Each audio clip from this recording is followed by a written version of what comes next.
Welcome, everybody. As you can tell, we are recording, and that is so that we can share this information with folks who were not able to be here this evening with us in person. But we are very glad to be with you tonight, and we're going to share information about taking care of the care partner. And this is for home hemodialysis for the most part. We're going to talk about balancing a patient's and a care partner's well-being and making family life work. At least that came up in our practice session, and we will bring it up again. So our sponsor for this particular webinar is Outset Medical, and we thank you very much. And what we're going to do, Jen and I, who are both from Medical Education Institute, are going to be your co-anchors, if you will. And Jen Ravert is the newest addition to the MEI leadership team. And our special guests this evening are Liz and Sebastian DiFrancesco. And that's an Italian name if ever I heard one. Yes? Siciliano. Ah, love it. Lemons. Just take me to Italy. That would be great. Okay. And David and Mimi Rush. And David is back. And Mimi made a very brief appearance at our last webinar. And Vanessa Davis, who is a nurse and Outset patient experience specialist. So we're going to let each of these folks introduce themselves briefly to start with. Just kind of tell us your name and what you like to do for fun. Doesn't have to be a hobby, but something that you enjoy doing. And then we'll go around and we'll share actual stories of, kind of how you came to be care partners and patient duos, dyads, twins, whatever, twosies. And so we'll learn a little bit more about, what your life is like, and especially who does what, how you figured that out, how that changes over time, things like that. And basically, how do you make this work for both of you? So I'm excited to get started, and I get to pick on people to introduce themselves. So I'm going to start with Jen, and Jen can just tell us her name, which we've already seen, and what she likes to do for fun. I like plants Jen and likes taking plants. care of them and trying not to kill them. Okay. And what's your background by any chance? I'm a nurse. I've worked about 10 years in dialysis, most of which was in home training. My favorite thing to do with people is to teach stuff like this. And then I work for MEI, which is awesome. And I get to do things like this and talk to lovely people more often. Excellent. All right. I'm going to go next because I'm going across in the rows. So I'm Dory Chattel. I'm the executive director of Medical Education Institute, which is a nonprofit organization, and we develop evidence-based education to help people live their best lives with kidney disease. And for fun, I like to go camping in my Airstream camper. So that is very fun for me. Mimi, you are next. Hello, my name is Mimi Rush. I'm married to David Rush. What I like to do for fun is spending time with family as much as we can, whenever we can. Excellent. David, you are next in line. Hello, I'm David Rush, patient advocate, home hemodialysis patient, also CEO of Wins Only Lifestyle. And I, for fun, love to also hang out with the family and do a lot of family stuff and music, producing music, writing music, and executive producing projects for different artists has always been fun for me. And you're a rapper, right? Yeah, I like to call it recording artist because I do more than rap. I do country albums, reggae albums, rap albums, and do a little bit of everything. So recording artist, not just a rapper. Rapper's too big. See, I need to get your whole collection of things to listen to when I'm camping. You can. Yes, all right. Definitely can. Vanessa, how about you? Hello, everyone. I'm Vanessa Davis. I am a patient experience specialist with Outset Medical, and I've been a dialysis nurse probably for about 15 years, and about 5.5 of those have been with home, which pulled on my heartstrings. Absolutely love home. Let's see. I like to do a lot of things for fun, but the top two, I love to dance to anything, just love to dance. And I love to make jewelry, especially earrings. Are So you making, did you make the ones you're wearing? I did. Oh, I like to make, wait, I don't hold like them them looking closer to normal. the camera. Let's see. Oh, Oh, they're nice. those are cool. Balancing. How fun. My daughter made these for me. Oh, Yeah, beautiful. she makes jewelry. I don't make it so much anymore. Thank you, Vanessa. All right, Sebastian and Liz, you may go in any order you like. Go ahead, honey. Hi, my name is Sebastian DiFrancesco. Nice to meet everybody for the first time. I'm also a rapper. No, I'm just kidding. Album coming soon, baby. Album coming soon. You could collaborate. Spoken word one day, though. I think that would be fun to do, a spoken word with you, maybe one day, about dialysis and being alive, you know. Let's do it. Let's That's do a it. great idea. Very good. But I've been retired military. I was hurt 50 years ago, and I served in Vietnam and other places, but I got hurt in Italy doing the thing with the military. Let's put it that way. And I've been very active with a lot of sports throughout my life, and either teaching, participating, or just getting involved in putting on sporting events, things like that. So that's like the fun for me. You know, although I play ping pong and everything else, that's fun. Giving opportunities to young individuals to do sports and grow as an individual with a disability. It's real important for me to do that. Oh, Thank you for your service. Thank you for your service. thank you so much for your service.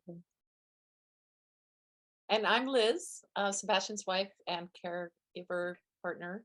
And I have a list of things too, but my top two are if I can start the day with a swim and end it with singing, it's a good day. I sing in a couple choirs, a symphonic choir, Oh, and I've wow. been doing that for a long time. So that's a lot. It's Nice. very therapeutic. She has an amazing voice, my wife, and it's not because she's my wife. She just has an No amazing bias at voice. all. Yeah.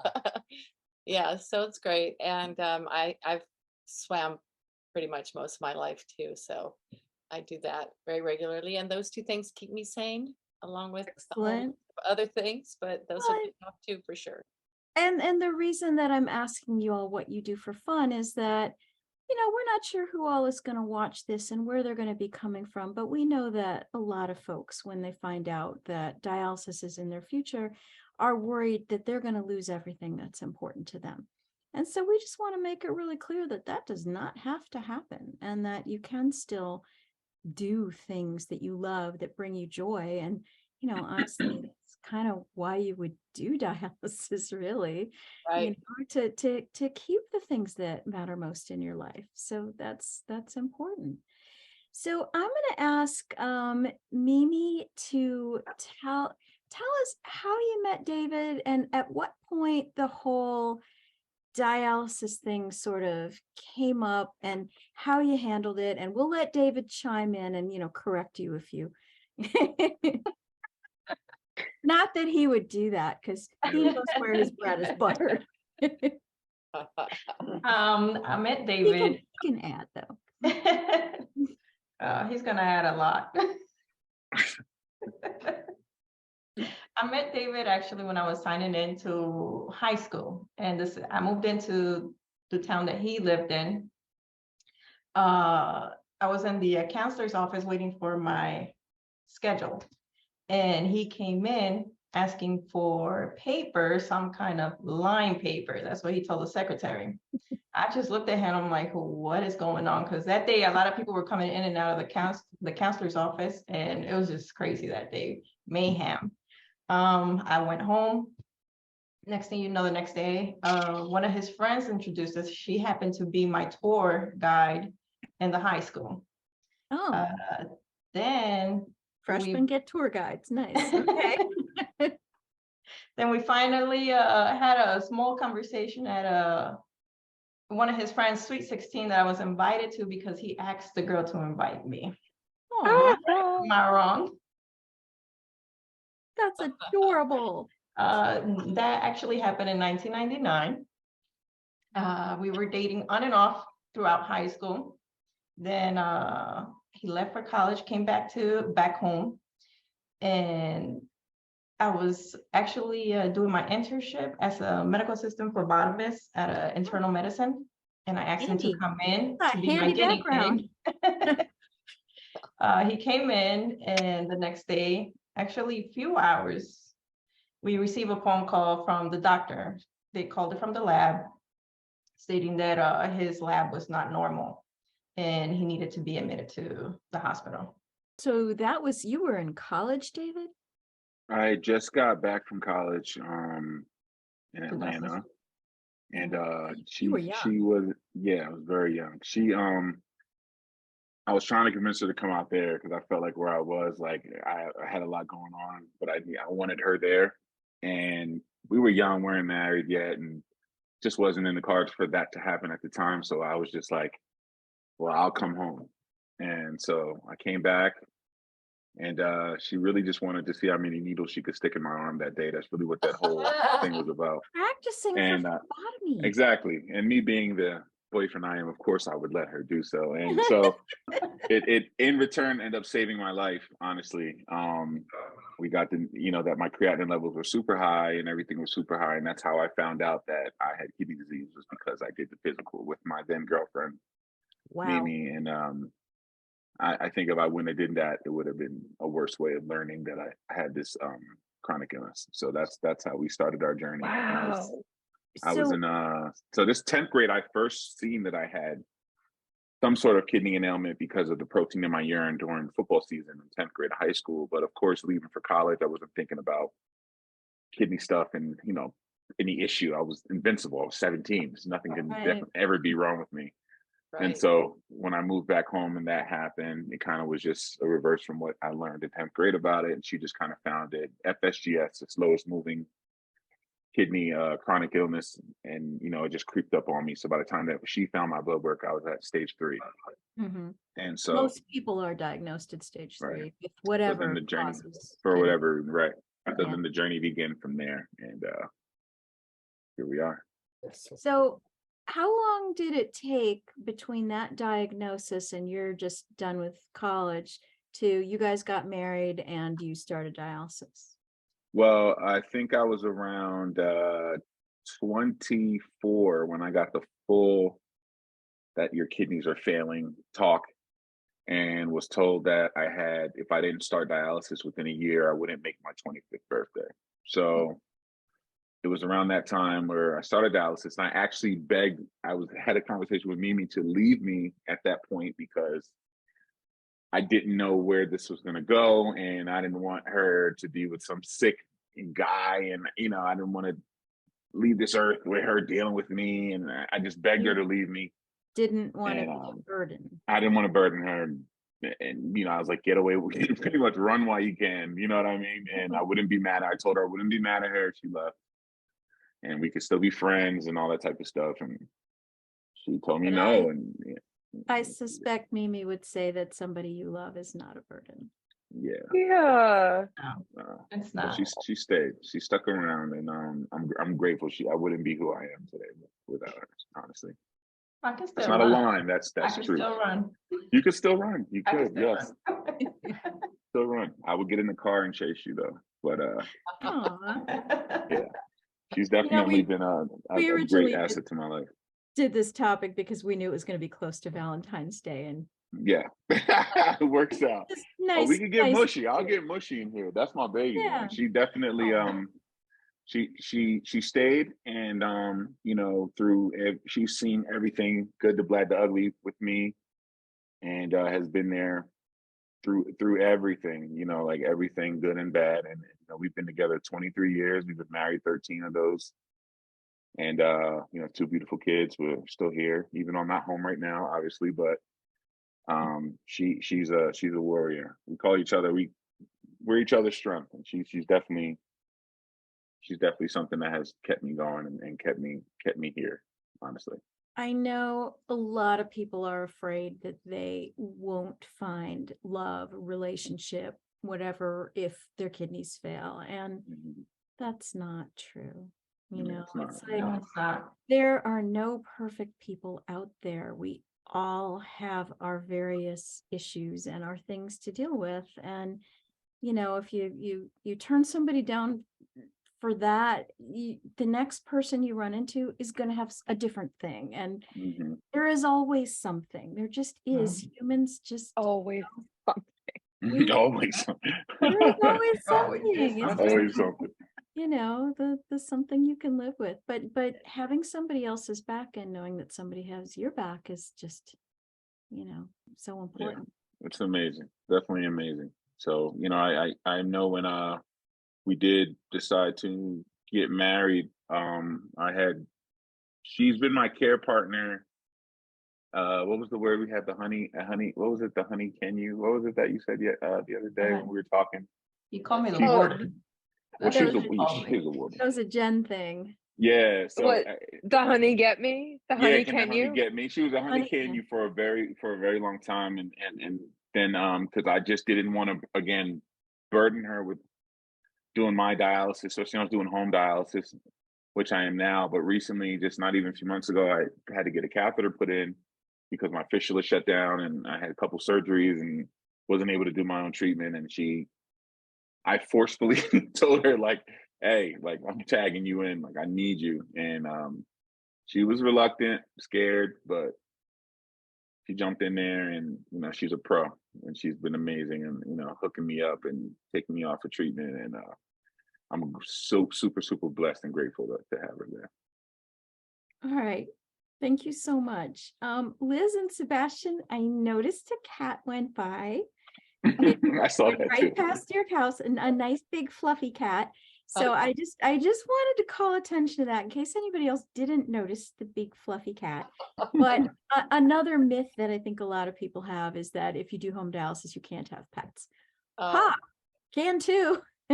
Can totally have pets. I will. Oh yeah. I just wanted to make that point, and then That's a let good you. point. And we have our little chihuahua on the bed back there.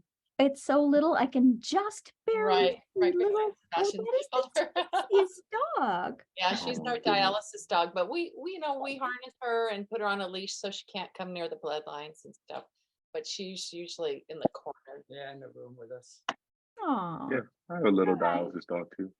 well, we would love to hear your story. How did you meet? How did you, end up where you are now? Well, I coached swimming for people with disabilities. My background was recreation therapy, and I had did a lot of wheelchair sports events, and I coached on the USA team, Wow. and Sebastian played Wow. tennis on the USA team, and so that's how we met. He lived Oh. back east, and I was here, and we kind of fell in love on the road. In Puerto Aw. Rico. That sounds like a nice place Wow. to fall in love. I've never That's a been. lovely Looks place. beautiful. To fall in love. We were at the Pan Am Games, and that's where they were in Puerto Rico that year. So I So we And coached what were Paralympic. you playing, Sebastian? was playing ping pong. Wow. Yeah. Wow. I Yeah. could not hit a ping pong ball 2 times to save my life. He's in You're the like- table tennis Hall of Fame for USA table tennis. Wow. So Sebastian's like Forrest Gump. He's like that Box of that chocolate. guy. That always looks so cool better. to me on TV. Never Wow. do that. Yeah. That's That's awesome. Have awesome. some serious hand-eye coordination going on and a better attention span than me. There's Yeah. no question. So Sebastian, at what point did your kidneys fail? Had they failed when you met, or was it later No, than that? no. They were really, I think they were healthy back then. Who knows, with spinal cord injury, that was the leading killer of spinal cord injury. way Sure. When, pre-World War II and after World War II, that was killing most veterans because they get a UTI and there wasn't any antibiotics for them and they wound up passing away. Right. But me, it was in my 50s when my kidneys started to fail. And I've been on a dialysis for 1 year now. Okay, so that's pretty recent for you. What well, were there was the, stuff going on too. Well, how Sebastian did had a- you, he how had a did you liver- know that that was happening? Well, I went to my urologist and I went to my nephrologist. nephrologist too, and they gave me the lowdown of what was going on. Sebastian had a liver transplant 16 years ago. And You, that's was right, you had on- mentioned that at the practice. Thank was you for on- his reminding kidneys us. failed then, and so he was on dialysis for about 3 months, right before his liver transplant, and then a couple months after, and then his kidneys came back. So routinely, he's checking on his kidneys. Sure, that makes sense, because yeah, an acute kidney injury does confer a risk for chronic kidney failure. Yeah, and So- sometimes they give you medicine at the VA and it kills your kidneys before you even know it's working for you. You know what I mean? So Oh, a lot of goodness. times, yeah, And that's, well, and he's on transplant meds and the tacrolimus over time. yeah. It is nephrotoxic. It's one of the big ironies of transplant. Ironic. Right. Yeah. All right. Well, let me ask Mimi and David to share how you ended up on home hemo of all of the options.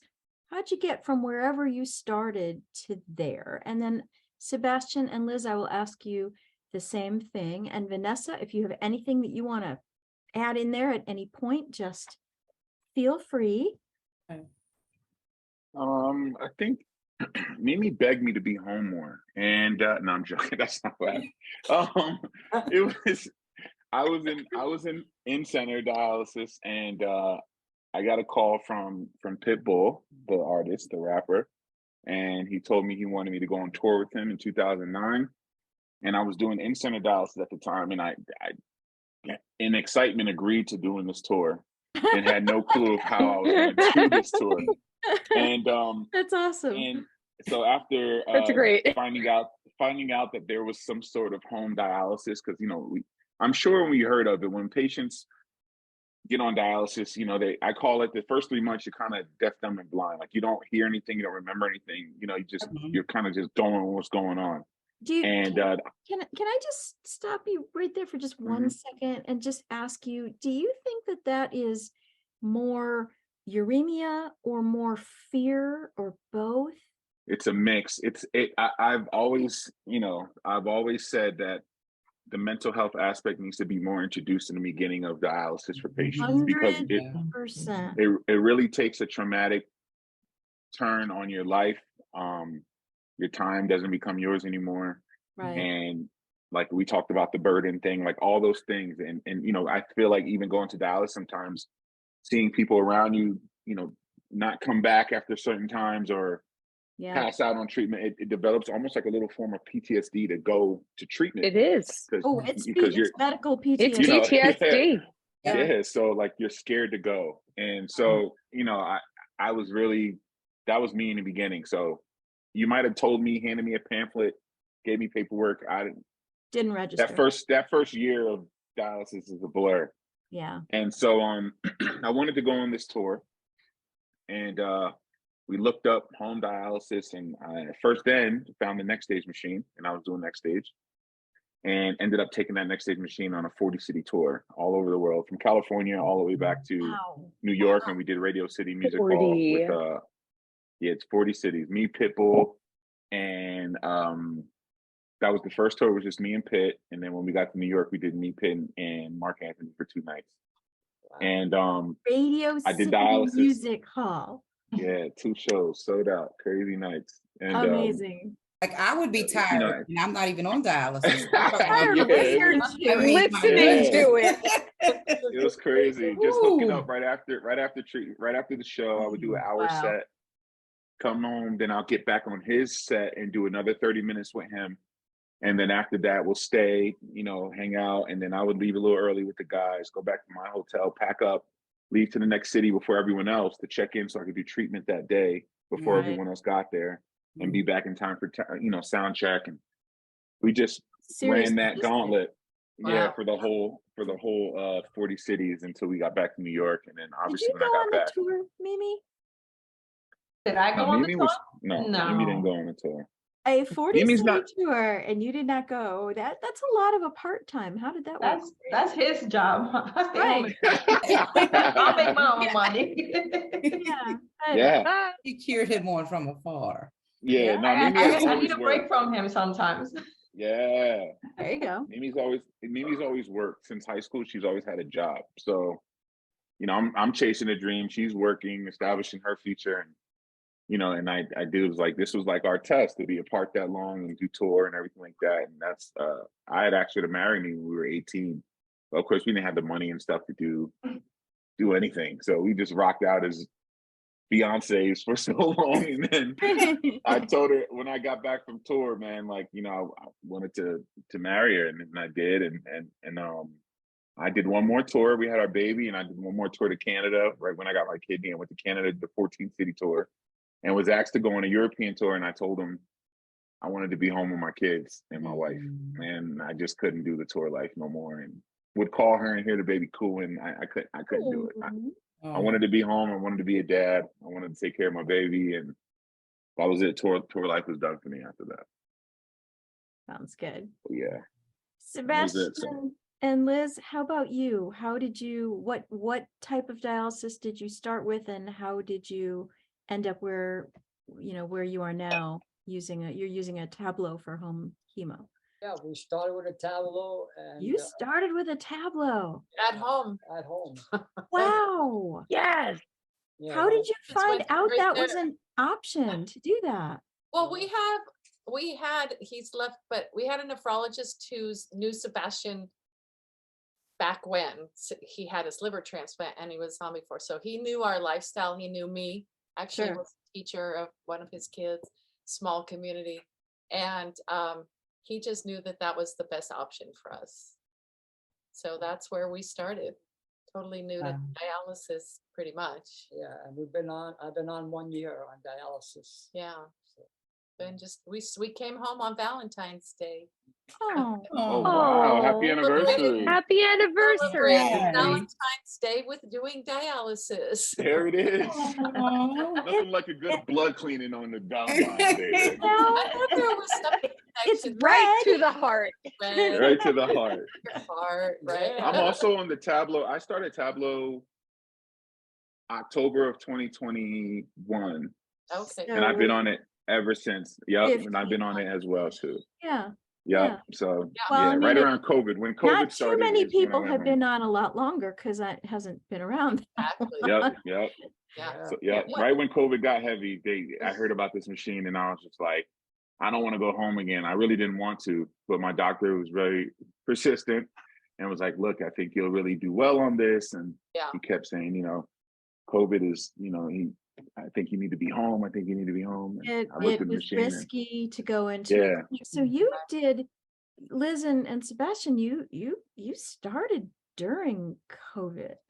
Right. Yeah, that was a nightmare. Yeah, Wow. Well, and it also, it's nice because we use the bed that, it's like a hospital bed. It's a select comfort bed that raises up. Nice. And that way he doesn't have to sit in an uncomfortable chair. It's much more comfortable for Sebastian. Mhm. too, Yeah. I think And- that was a big piece of it. Mhm. Yeah. The in-center chairs are not known for their comfort. Oh, there you go. And You it's know, one of the cold. things that Cold in there. one of And the it's things that cold. bother me with in-center patients a lot is especially for patients that have wheelchairs is the pressure points that people get just from Right. having to sit in those transport chairs or then having to go sit into the treatment chairs. I don't know if anyone's really looked into how much skin breakdown is actually happening as a result of that, but people just physically are better being able to change their positions at home. Absolutely. It Yeah. even makes more sense almost. Mhm. Yeah. And support There was chair. a time when I got COVID and he had to go in center, and it was just one time. And he did not like it at all. And then I caught COVID the next day. Then he got Oh, COVID, so then no. we had to keep him home. But we got through it.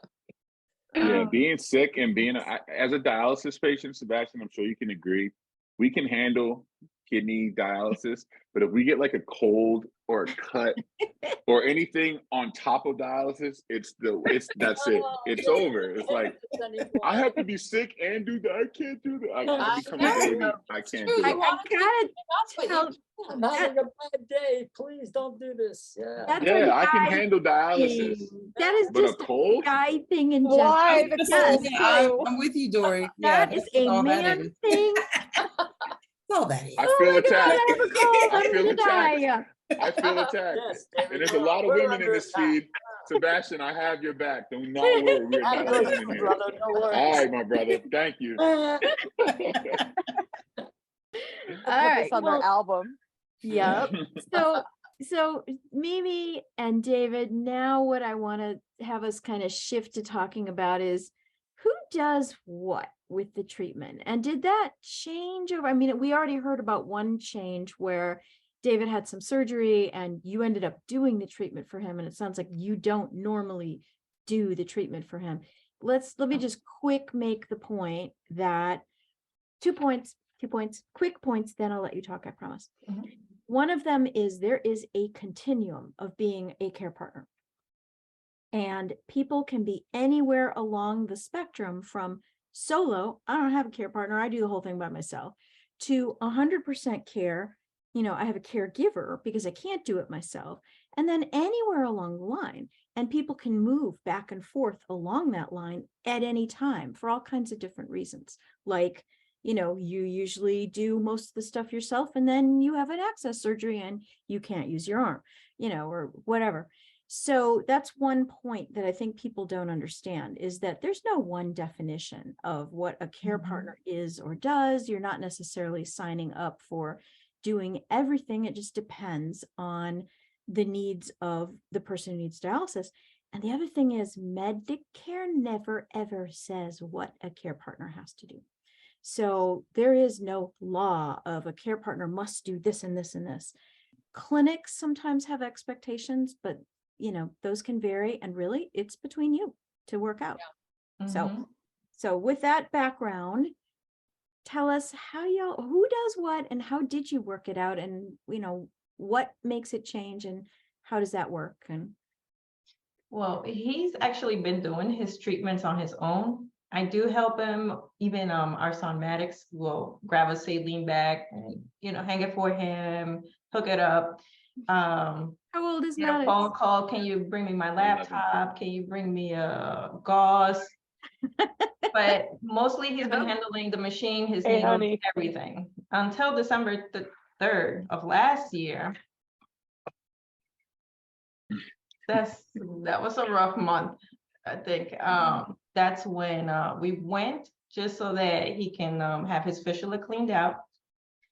He was having a hard time doing treatment, and finally had an emergency appointment scheduled for the next day, which was Saturday, December 3rd.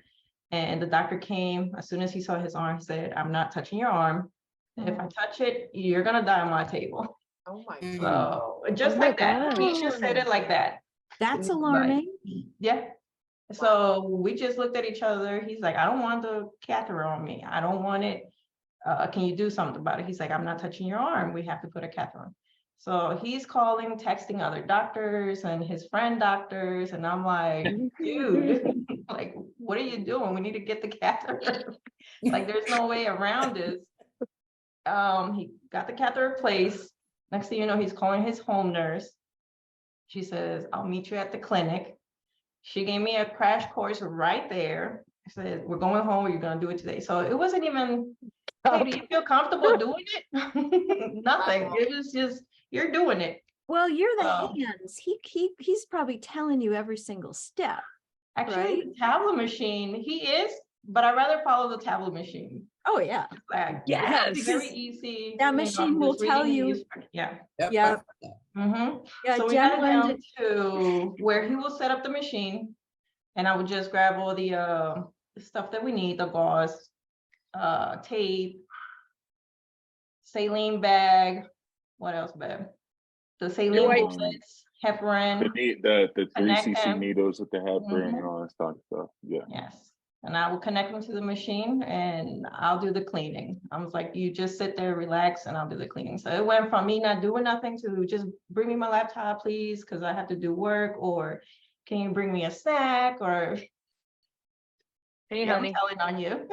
Yeah. Like, But it was probably because of the simplicity of that machine that you were able to step in with such little notice. yes. When Mhm. I took the course with him, with his other home nurse back at home in Jersey, I went with him, he taught me, and everything was, he told me, he's like, you're gonna do it. I'm just gonna tell you if you're doing it wrong, right? But the instructions are on the screen. So it was right. I felt comfortable, but to know that you actually have to do it and you never hooked anybody to a dialysis machine, knowing that that's your loved one, is kind of nerve-wracking. So it took me, I think, until like mid-January for me to get comfortable.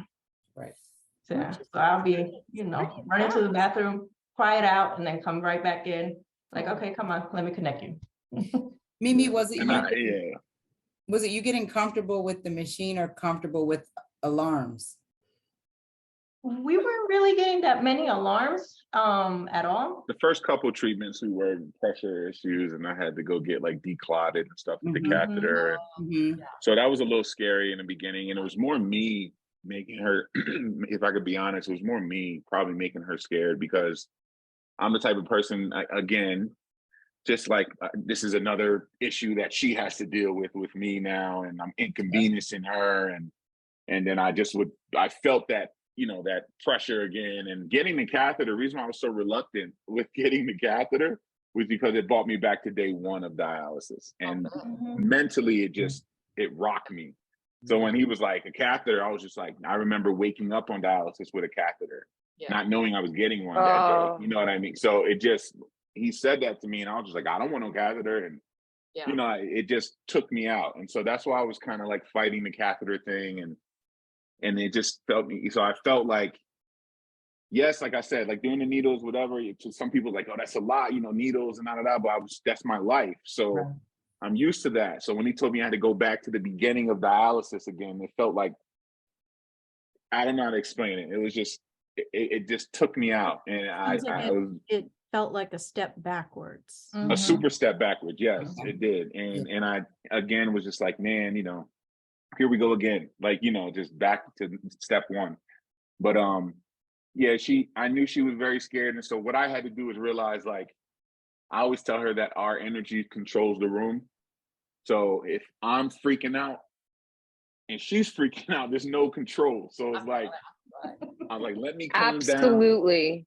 You know what I mean? Let me calm down. She calmed down. I just I hope I did encourage you and thank her. Make sure you thank your care partners, man. Like, Mhm. it doesn't have to be your wife. You know what I mean? Like, I always thank her, and I try to always say thank you for everything, but especially for that. She'll do it, and I say, thank you so much. Thank you. I appreciate you. Thank you. I just try to like really let her know how much I appreciate her, because she doesn't have to, she doesn't do anything. She could say, I'm not doing it, and, leave me there, but she doesn't. So, that's kind of how that happened. And I knew she was kind of thrust into it, but like I said, like everything else, she just kind of stepped up, and it's been good ever since. Now I'm trying to get back to arm working and relieve her of her duties. But we have a setup in the house with all this stuff, and now if I set it up, she'll come in and micromanage my setup.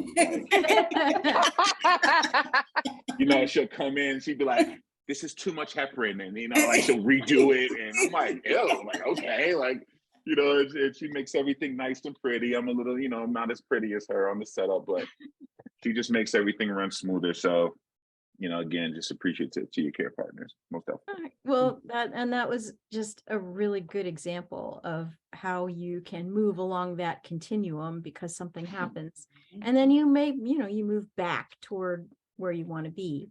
But Yep. things can shift, and that's kind of par for the course. Yeah, that's part of it. Yep. So let's hear from Liz and Sebastian. How do you work out who does what? Liz, I know you're doing you're doing enough of the tasks to be a caregiver, which is a word that we don't use for everybody, but how is that working for you? And how are you keeping balance and keeping doing the things that you enjoy doing? Well, um, it's a lot.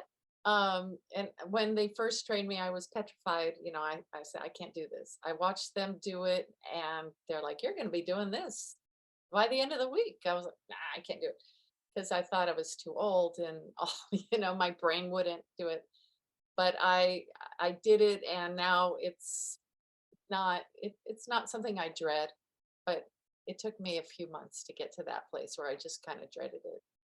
Um, but How as far how as how long would you say it took you to sort of get in a routine where you it know, didn't seem as hard? right, I would say because we did have some machine issues initially that kept you know, I'd be feeling comfortable and then the pump wouldn't work, and you know, there were all these things. So I think it took a solid 3 months. That's pretty good. That's Yeah, pretty That's and then really after good. 3 months, I remember thinking, okay, I can do this, and it's not like I could do it when I'm tired. I can do it in all kinds of conditions and not feel like I'm Mhm. gonna, you know, kill him, honestly, Right. because that's what you Yeah. feel like. No, If you it's screw up, scary. you might, you know, like there's blood Mhm. coming out, and it's, you know, Mhm. Yep. all those Mhm. things. So it was scary at first, Mhm. for sure. But we had great support from our tech, and he was always a text message away. And believe me, that was very comforting. Um, so as far as balance in my life, we do dialysis starting around, you know, 4 or 5 in the afternoon. Okay. And so I can do the things I need to do in the morning, exercise, and I'm not working right now. This is my job. So I have that luxury. I'm very, very fortunate, um, to be able to do that. And what was I going to say? If I have to sing in the evening, so we start dialysis earlier, so I Mhm. can be done. So you can kind of mutually shift it around to sort of So we shift our make your schedules, lives work. and yeah, at first the nurse said, you know, pick 4 days of the week, Monday, Wednesday, Friday, Saturday, but really worked out better for us if we just do every other day. Oh, yeah, And even yeah. though that, he Yeah. said you wouldn't be able to, you know, have appointments and things, but we can always have appointments during the day and do dialysis at night, Right. Mhm. or we can have a dinner date and do dialysis before that, as long as he feels okay after. So that's been a huge luxury. We, you know, and you know, if we skip a day, it's not the end of the world. You know, Mhm. Super Bowl Sunday. You know, but you know, Every other day is the wave. That's what I do too. Yeah, exactly. yeah, it's Mhm. just once we started doing every other day, that's when he really started feeling better. Mhm. Oh, good. So We anyway, do every other day too. yeah, Yeah, that's good. yeah, I think that's because if you do back-to-back days, that's hard. Mhm. You know, I get worn out, and I can't do night treatments. That my body's just not good with night treatments. I don't know why. I guess do them in the morning. I'd have to do them in the morning. I Uh, have to. I feel better because yeah, if I do it at night, what happens is it carryovers to my next day, and uh, my day off, I'm sluggish, and it's like me. I'm up early. I like going in the morning and right. Mhm. running the tank out. But if my tank's already half full in the morning, I'm not gonna have a I'm not gonna have a good day. So we Yeah. try to do the mornings as much as we can, and after the Right. kids drop offs and all that type of stuff, I'll hook up. Yeah, Yeah. that's great. So Yeah. I'll just throw this out to whoever, but which, some people, I know we actually did a study about patient care partner dyads, if you will. Um, and we found that there were different sorts of models, and the one that worked best, people felt like they were on the same team, and that doing home dialysis together actually brought them closer. And then there were some folks for whom, well, it didn't bring them closer, but it didn't bring them further away either. It was just a thing that they added into their already busy lives, and they just Yep. did it. And, if the day comes when they don't have to do it anymore, that'd be great. And then, there were, in some cases, you know, there were some folks who really did feel like everything was on them and they weren't really very appreciated, but they had to do it anyway. Mhm. where would y'all say that you fall in that? Was it, kind of a plus or neutral or not good? Yeah, Mimi, where do you fall? Ah, Nice punt, Yeah. football guy. You can do that on Zoom. Wait until you get home. We're recording. Yeah,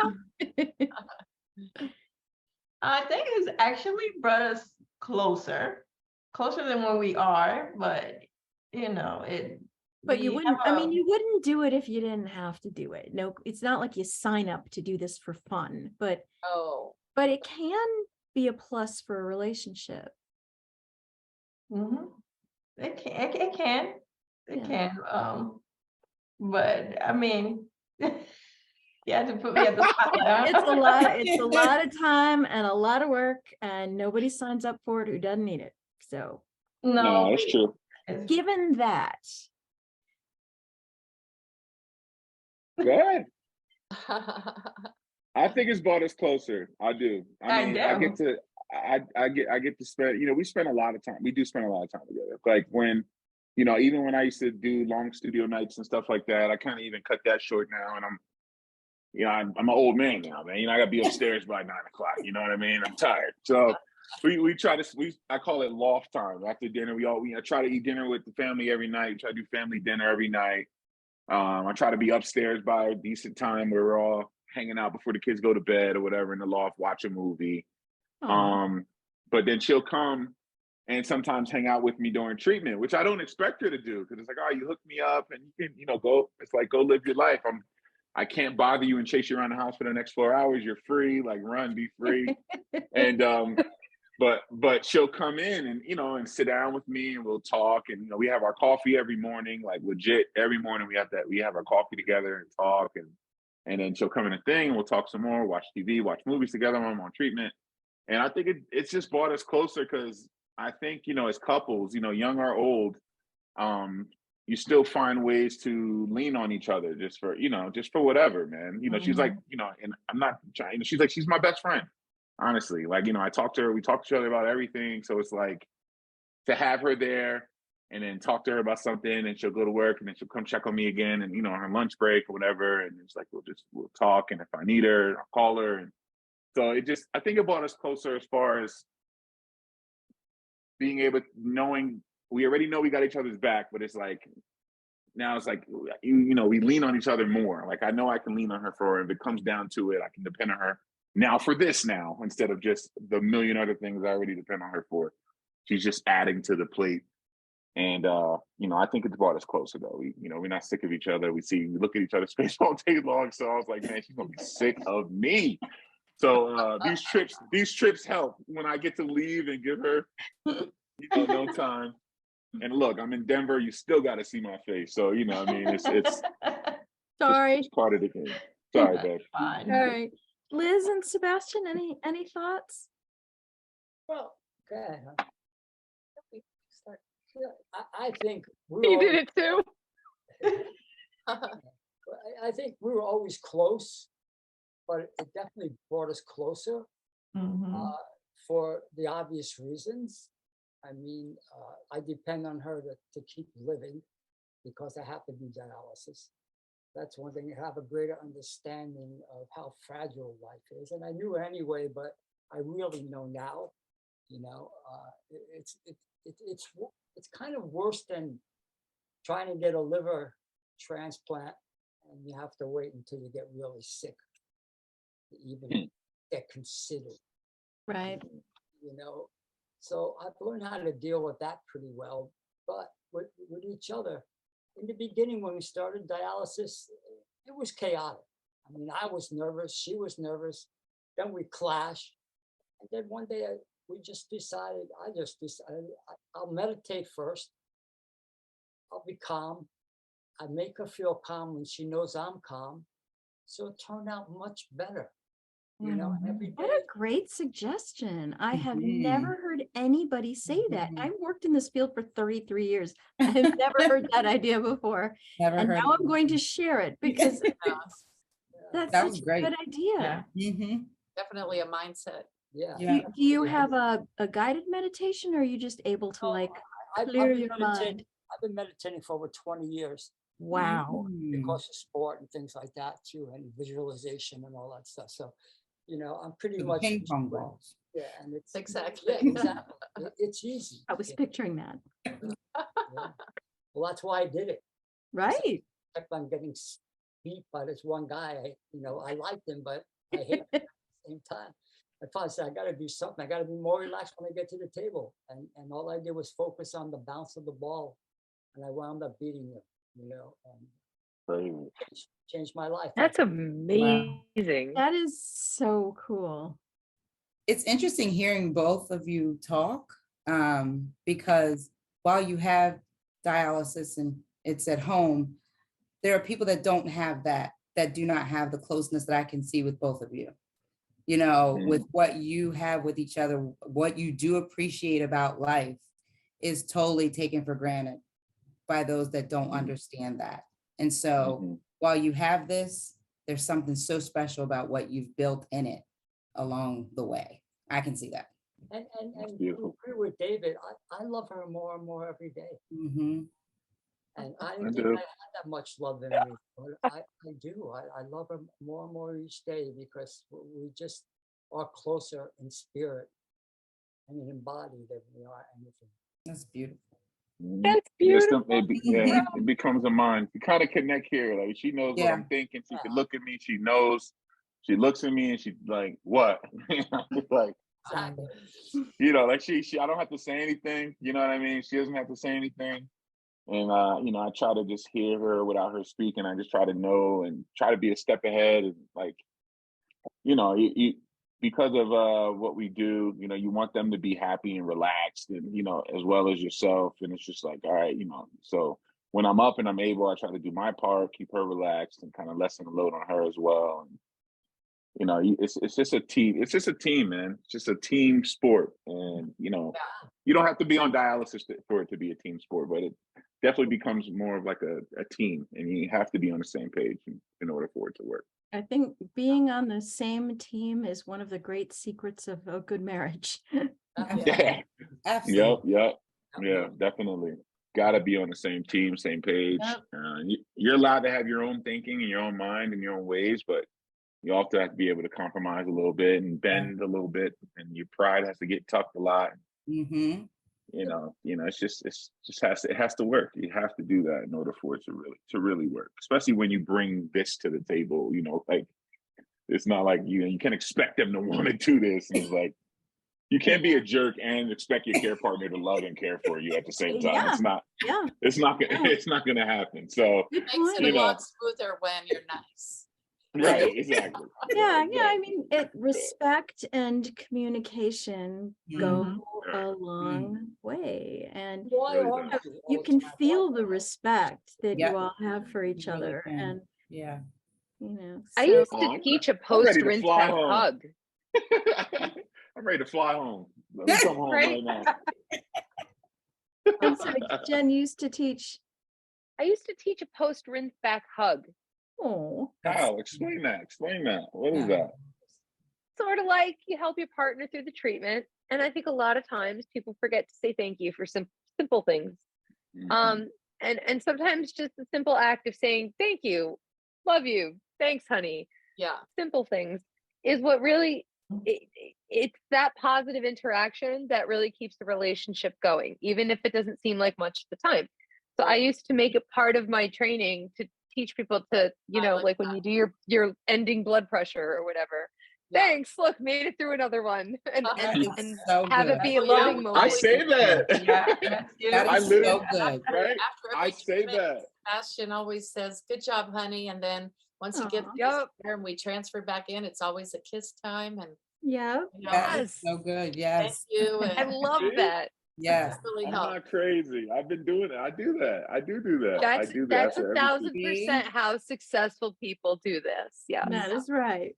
Mhm. Otherwise, if you have resentment and you're trying to take care of someone, you're gonna screw up. Oh, You yeah. are. You're going to be angry. You're going to be Yeah. dropping things, getting And you're angrier not because focused. it's just It takes a Yeah. lot of focus. The At least the you know- energy of anger and frustration and all of that makes the machine act up. I'm very Yo, no, it's true. That's the Right. truth. That is I the truth. Oh my gosh, I have a story about that, Yes, but I won't. yes, that One energy time makes It's me I was true. so all right. frustrated and so mad. It was kind of towards the beginning, and I screwed up on the machine because I couldn't, like, and the machine was acting up, and we called, and I didn't realize it till later that it was all my fault. It wasn't the machine. Which clamp? It's true. Yes. That's So, so true. That Mhm. Y'all, machine will we start beeping, man. It'll Yes. start beeping on you. And then that Yes. beep, when you're mad, that beeps so much Yes. louder than it Yeah. normally is. It's Oh my awful. God. It all goes together. It Yeah, all it does. goes It's Yes. true. Yes. Yes. We- You're like, we have actually hit the hour, and we have not taken any questions, but I haven't seen any questions come across. So oh, let's just keep going. man. Don't much worry. as much as I would be very happy to just keep going, I would like to respect everybody's time. So what I'm going to do is I'm going to thank you all for being here and for giving us this window into what it's like to live with home hemodialysis as somebody on dialysis, as a care partner, working together, to make your lives work despite this extra thing that nobody really wants to do. And I think that what you shared, and remember, we're recording this, we're going to put this on the website, we're going to keep this available so that other people who are maybe thinking about being care partners will see this, or other people who are on dialysis and would like to do it at home and are afraid that it's going to be a huge burden and their relationship's going to fall apart and whatever, can see that it doesn't have to be that way. So I feel like this is going to echo for a long time, and this was a really valuable thing for you all to share, and I appreciate you all so much, and I hope you have a lovely rest of your evening, and thank you.